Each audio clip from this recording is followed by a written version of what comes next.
بذرية الجنة وينفعنا بأسرارهم وأنوارهم وعلومهم وبركاته في الدين والدنيا والآخرة تلك النية على ما له سلفنا الصالح سر النبي والنبي سر أسر صلاة الفاتحة. بسم الله الرحمن الرحيم الحمد لله العالمين الرحمن الرحيم إياك نعبد وإياك نستعين اهدنا الصراط المستقيم صراط الذين أنعمت عليهم غير المغضوب عليهم. صلاة الله سلام الله على طه رسول الله صلاة الله سلام الله على ياسين حبيب الله صلاة الله سلام الله على طه رسول الله صلاة الله سلام الله على ياسين حبيب الله توسلنا ببسم الله وبالهادي رسول الله وكل مجاهد لله بأهل البدر يا الله صلاة الله سلام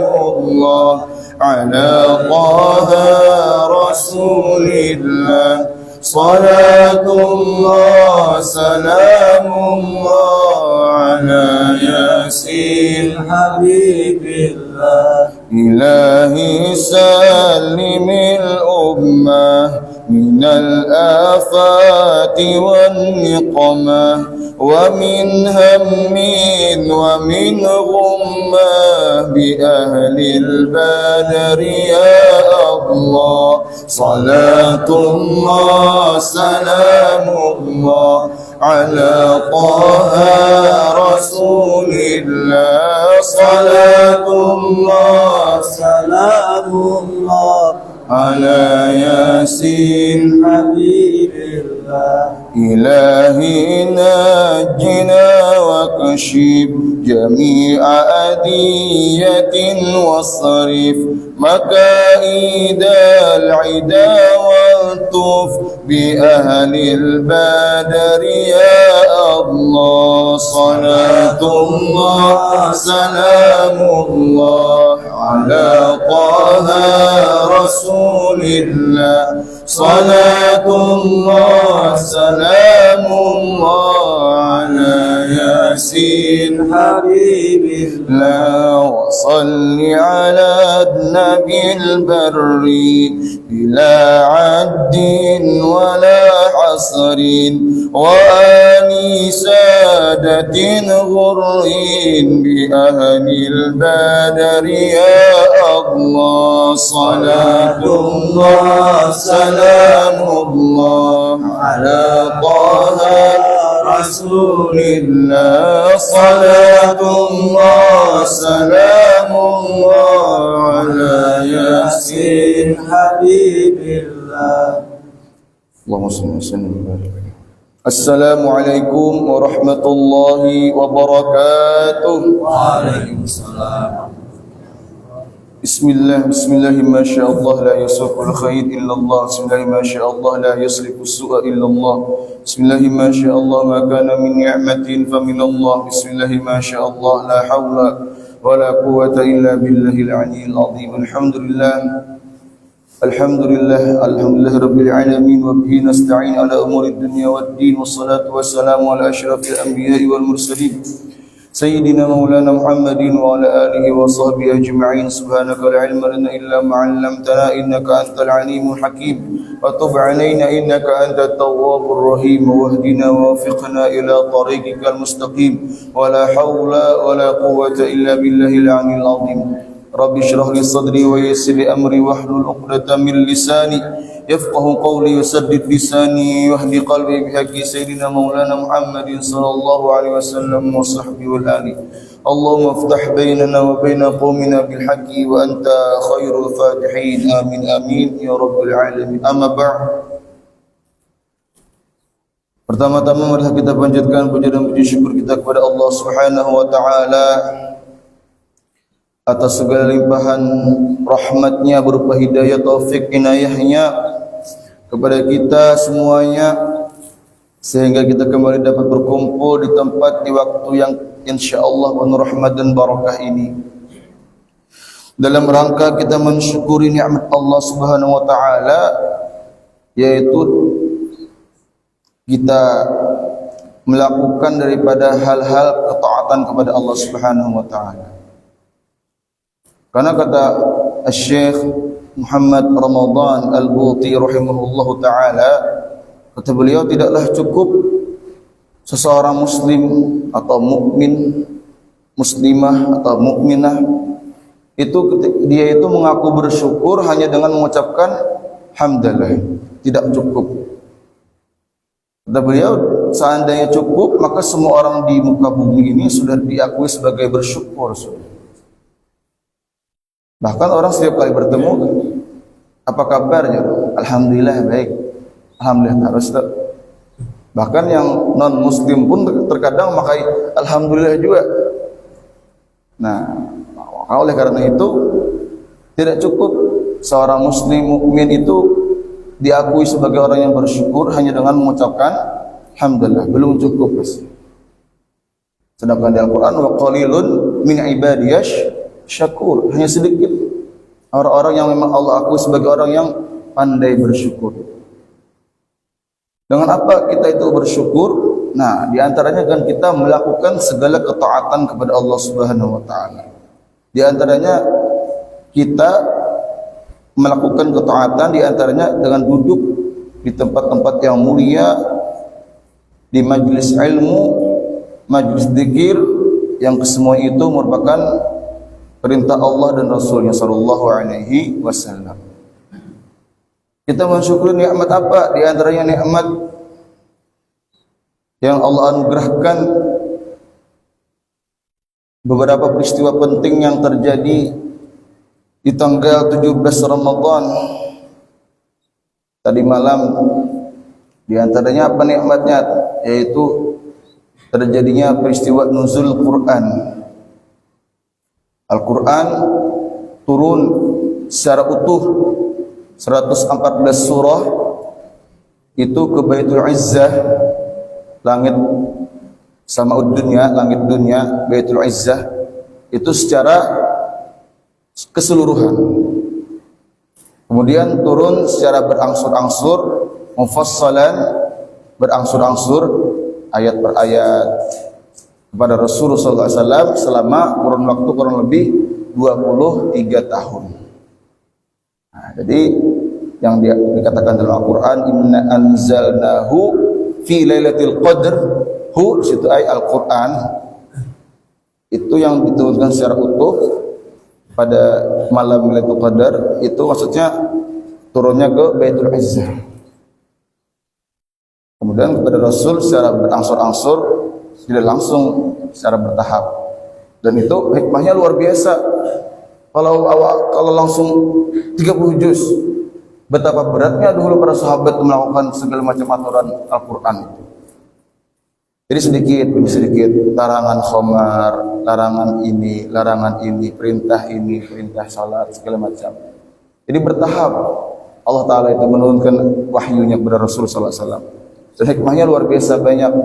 Kalau langsung 30 juz, luar biasa. Mungkin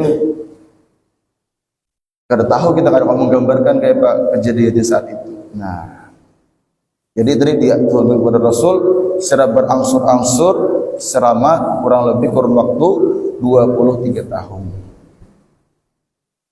Nah, hadirin wal hadirat yang dirahmati Allah Subhanahu wa taala. Jadi ayat yang awal-awal turun itu sudah sepakat para ulama, yaitu yang sudah kita tahu juga kebanyakan sudah, yaitu surah apa? Iqra, ayat Iqra itu. Ayat Iqra ayat 1 sampai 5 itu. Iqra bismi rabbikal ladzi khalaq, khalaqal insana min 'alaq, Iqra wa rabbukal akram, alladzi 'allama bil qalam, 'allamal insana ma lam ya'lam. Nah, ini telah tetap sebuah hadis dalam Bukhari Muslim yang menunjukkan awal ayat yang turun adalah ayat ini, surah Al-Alaq ayat 1 sampai 5. Nah, itu sepakat para ulama turunnya yang pertama kali.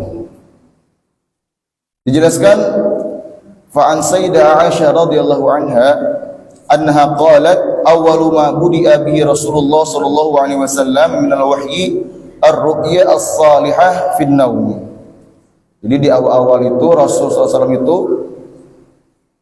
mendapatkan wahyu itu berupa mimpi yang baik, ar-ru'ya as-salihah, ketika tidur beliau. Jadi sebelum Rasul mendapatkan wahyu yang melalui malaikat Jibril, itu sebelumnya Rasul itu melalui mimpi. Kemudian tidaklah Rasul itu SAW melihat suatu mimpi, melainkan mimpi itu akan sangat nyata, sampai seperti mithla falaqis subhi, seperti cahaya yang menyibak kegelapan malam ketika datang waktu fajar subuh, terang. Artinya mimpi itu sangat nyata. Tsumma hubbiba ilaihil khala, kemudian Rasul itu Allah berikan rasa suka atau ketujuh di kita, al khala, menyendiri, al khala. Makanya bahasa orang Bahar itu WC atau toilet itu pengarangnya Baitul Khala. Ya, kalau rumah sepi. Nah, karena orang ada hak pun enggak WC itu berdua. Ya, kalau Islam sudah sangat rapi mengatur semuanya itu, termasuk hal yang kita buang hajat segala macam. Marahnya pun Baitul Khala, rumah sepi. Makanya sangat kada Islami ketika di tempat-tempat ibadah seperti masjid ada WC itu yang secara umum gitu, nah itu kada Islami sekali. Yang Islami kayak apa ya? Yang sendiri-sendiri. Monta gabung kan. Toko BET apaan? Bahaya juga. Ya kalau.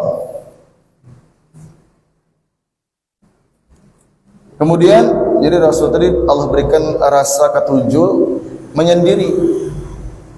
Dan kayak itu juga kebanyakan para aulia, orang-orang soleh itu mereka banyak menyendiri, berkhalwat. Maka istilahnya berkhalwat asalnya diambil dari kalimat khala, yakhlu, menyendiri tadi.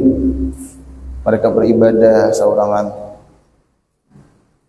Rasul itu wa kana yakhlu bi ghari Hira. Rasul itu menyendiri di tempat yang bernama Gua Hira ada kita. Fa yatahannatsu fihi, dan Rasul fa yatahannath ay fa yata'abbad, beribadah di dalam Gua Hira itu. Al-layali dzawatil adad, selama beberapa hari, beberapa malam. Qabla an yanzi'a ila ahlihi wa yatazawwadu lidzalik. Sebelum Rasul itu kembali kepada keluarganya dan untuk membekali diri beliau. Kemudian tatkala Rasul itu kembali kepada Siti Khadijah, yang mana Rasul itu kembali ke rumah itu untuk membekali diri beliau, sampailah beliau di saat ingin kembali lagi ke Gua Hira untuk menyendiri beribadah. Rasul pun didatangi oleh Al-Haq. Al-Haq di sini bisa malaikat Jibril yang membawa Al-Qur'an. Di saat Rasul berada di Gua Hira, faja'ahul malak faqal, malaikat pun datang, yaitu malaikat Jibril, dan berkata, Iqra, katakan, baca. Kata Rasul, ma anna biqari, bukan kada bisa baca, kata Rasul. Karena Rasul itu seorang ummi, seorang yang tidak bisa membaca dan menulis. Dan itulah yang menjadi kelebihan Rasul SAW. Ummi itu menjadi kelebihan Rasul SAW, tidak bisa membaca dan menulis. Seandainya ummi itu dinisbahkan kepada orang lain, dimiliki orang lain, itu menjadi aib. Kada bisa membaca dan kada bisa menulis, aib. Tapi untuk Rasul SAW itu malah menjadi sebuah keunggulan, kelebihan dan kemuliaan. Kenapa? Karena itu menjadi bukti bahwasanya apa yang Rasul SAW sampaikan itu merupakan wahyu murni dari Allah Subhanahu wa taala. Orang kada bisa lagi menuduh oh itu Al-Quran itu bukan wahyu, itu perkataannya Muhammad. Kada mungkin, Rasul kada pernah membaca dan kada bisa membaca dan kada bisa menulis. Nah, itulah yang menjadikan Rasul itu menjadi bukti yang tak terbantahkan bahwasanya apa yang beliau sampaikan itu merupakan wahyu dari Allah Subhanahu wa taala. Nah, kemudian sampai 3 kali Iqra ma ana biqari, Iqra ma ana biqari, kata Rasul. Aku kan bisa baca. Sampai Rasul itu dipeluk, didekap oleh malaikat itu. Dan Rasul sampai tersengal-sengal napas beliau, diragap yuk oleh malaikat. Mungkin tak diragap malaikat bisa lah. Fakar Allah bayangkan, Nabi itu dalam Syama'iyah itu dijelaskan, dan semua Nabi yang lain juga itu kekuatannya diperkuat seperti 40 pria dewasa. Itu setiap Nabi kita dan Nabi-Nabi yang sebelumnya juga. Nabi Musa 40 pria dewasa. Dia kuat fisik beliau tuh karena mengemban wahyu. Bahkan di dalam riwayat itu dijelaskan ketika Rasul itu mendapatkan wahyu, itu menetes air keringat di kening beliau. Padahal saat itu kata para sahabat, suasananya di saat musim dingin. Musim dingin. Karena memang dahsyatnya wahyu itu, ayat Al-Quran itu turun. Makanya kan di ayat yang lain itu dijelaskan apa? Lau anzalna hadzal Qur'an ala jabalin la ra'aita min khasyatillah. Kenapa? Karena gunung itu bisa hancur, di ayat setelahnya disebutkan. Saking dahsyatnya Al-Qur'an itu. Seandainya ke gunung nah. Nah, ini Nabi SAW menerima wahyu tadi. Sampai yang ketiga kali didekap oleh malaikat Jibril, Rasul pun baru mengatakan oleh malaikat Jibril, faqala iqra bismi rabbikal ladzi khalaq khalaqal insana min 'alaq iqra wa rabbukal akram. Nah, itulah awal mula peristiwa turunnya wahyu yang pertama kepada Rasulullah sallallahu alaihi wasallam. Hadirin wal hadirat yang dirahmati Allah Subhanahu wa taala. Nah, sedikit ulun menambahkan tentang, jadi ayat Al-Qur'an itu ada yang turunnya itu takarrar, berulang-ulang, berkali-kali. Jadi ayat itu ada yang sekali turunnya, ada yang berkali-kali.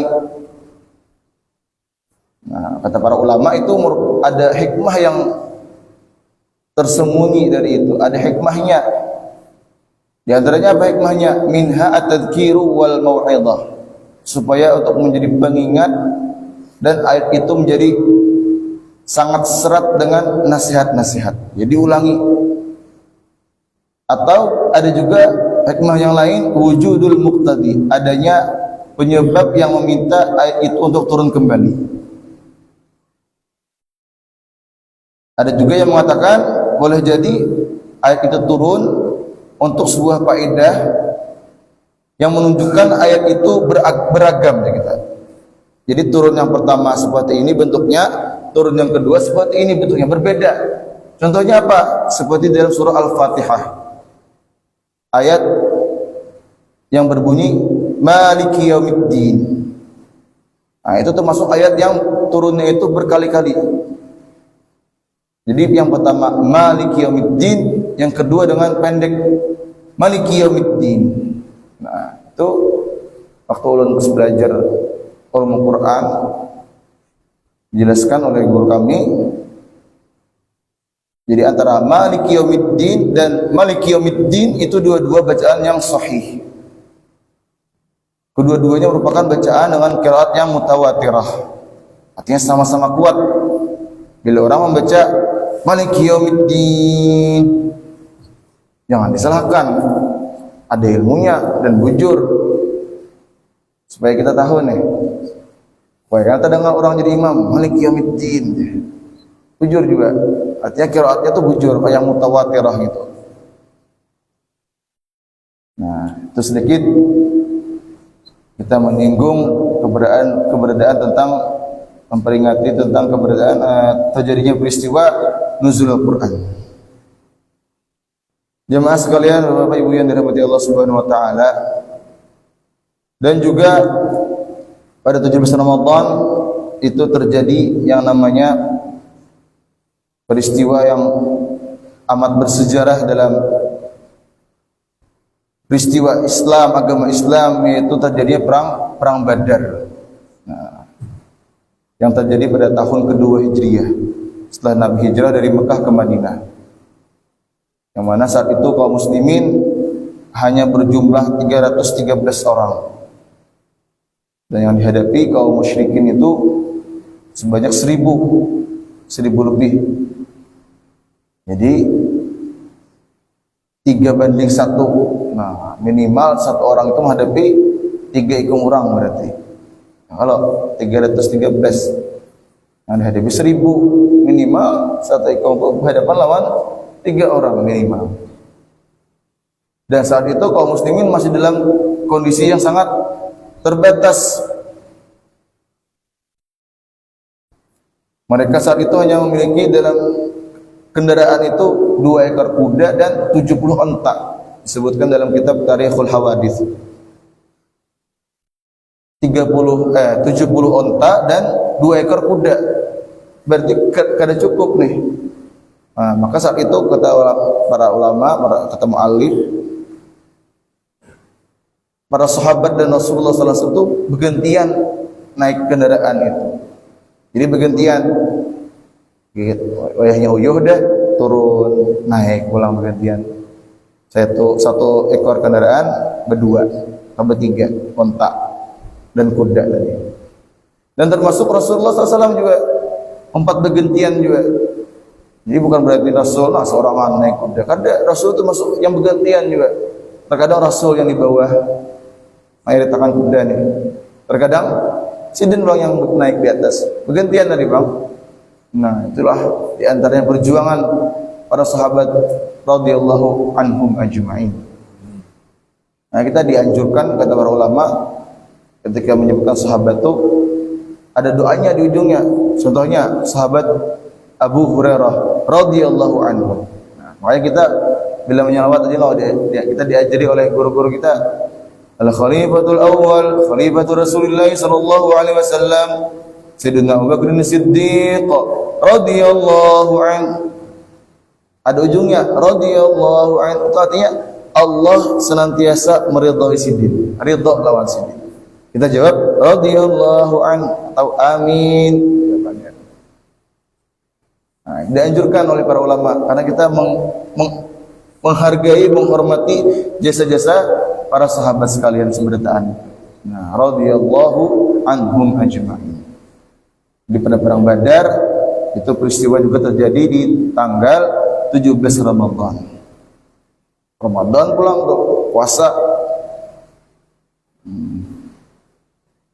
Dan saat itu dimenangkan oleh kaum muslimin, alhamdulillah, perang Badar.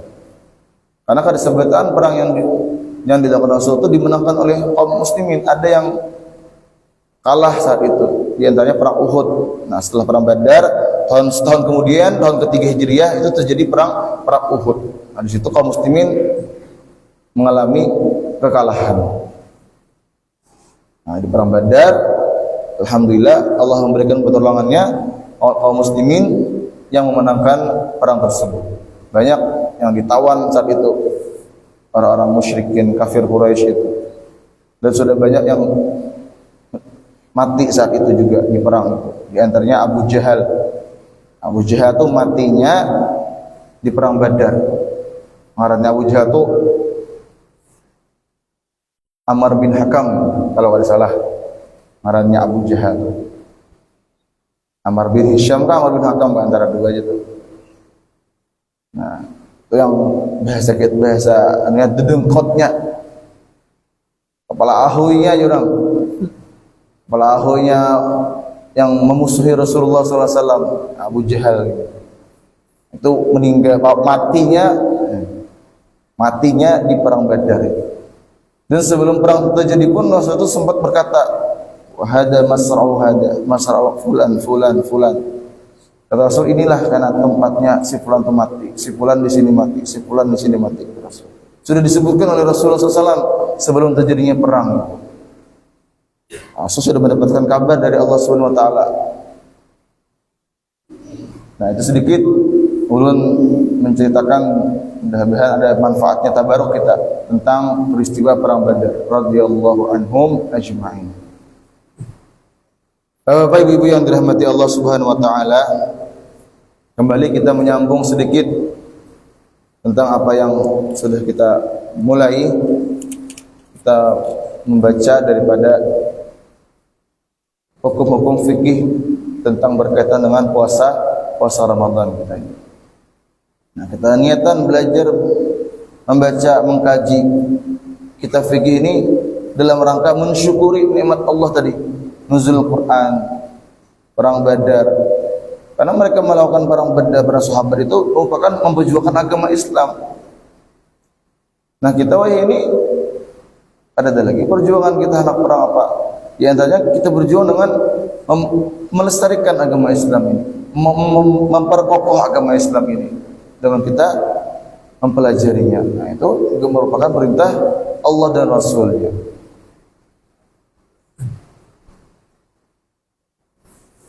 Jemaah, ibu bapak yang dirahmati Allah Subhanahu Wa Taala, kemarin sampailah kita masih tentang sunnah-sunnah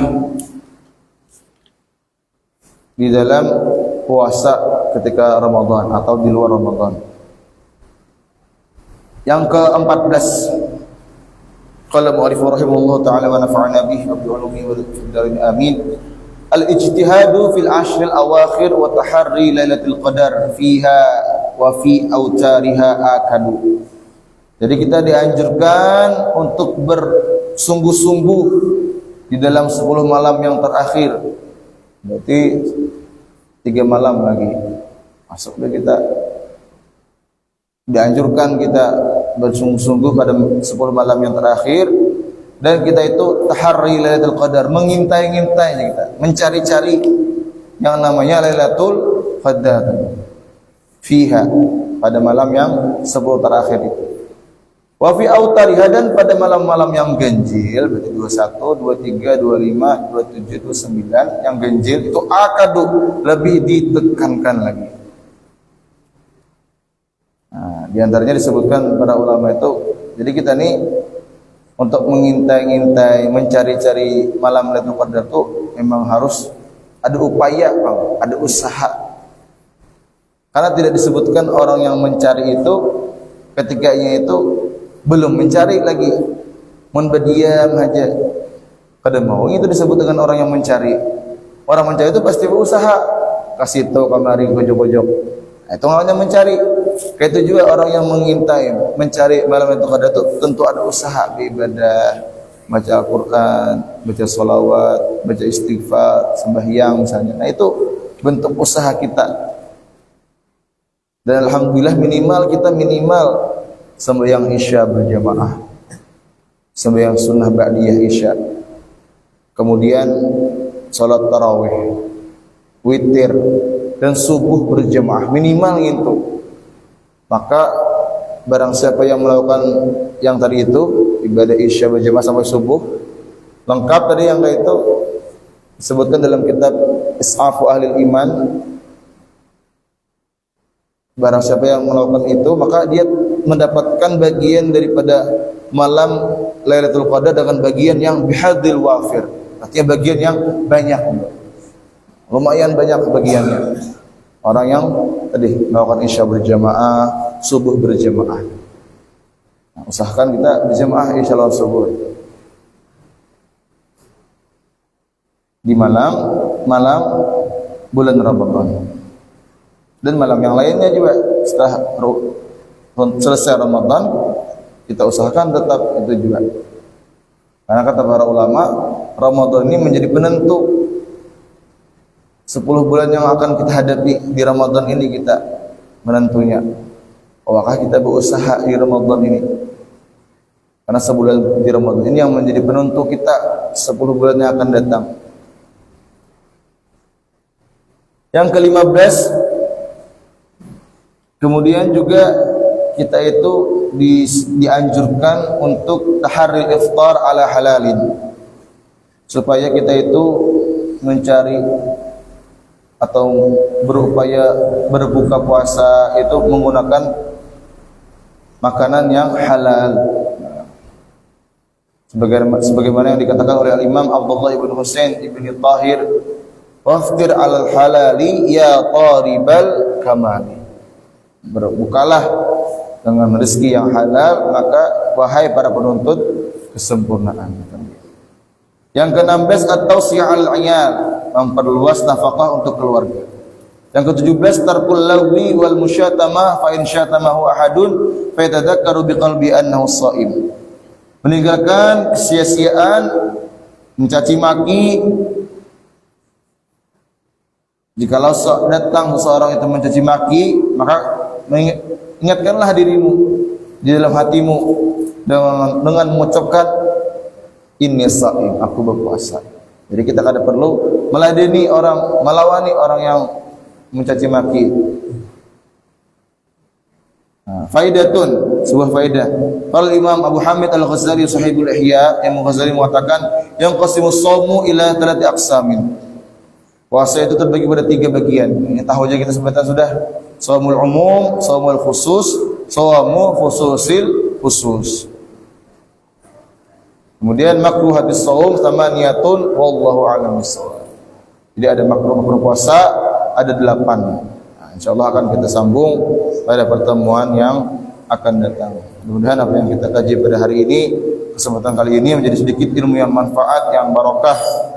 Harapannya dengan bertambah ilmu yang barokah, bertambah juga nilai-nilai keimanan, ketakwaan kita kepada Allah Subhanahu wa taala, dan bertambahnya keimanan, ketakwaan kita kepada Allah Subhanahu wa taala, kita Allah masukkan, layakkan menjadi orang-orang yang sukses dunia, sukses akhirat, bahagia dunia, bahagia akhirat. Berkat Nabi sallallahu alaihi wasallam, berkat keluarga Nabi sallallahu alaihi wasallam, dan berkat para sahabat radhiyallahu anhum ajma'in. Sallallahu alaihi wasallam Muhammadin nabiyyi wa ala alihi wasallam. Alhamdulillahirabbil alamin. Sirrul Fatihah. Bismillahirrahmanirrahim. Alhamdulillahirrahmanirrahim. Iyyaka na'budu wa iyyaka nasta'in. Shiratal mustaqim. Shiratal ladzina an'amta 'alaihim ghairil maghdubi 'alaihim waladdallin.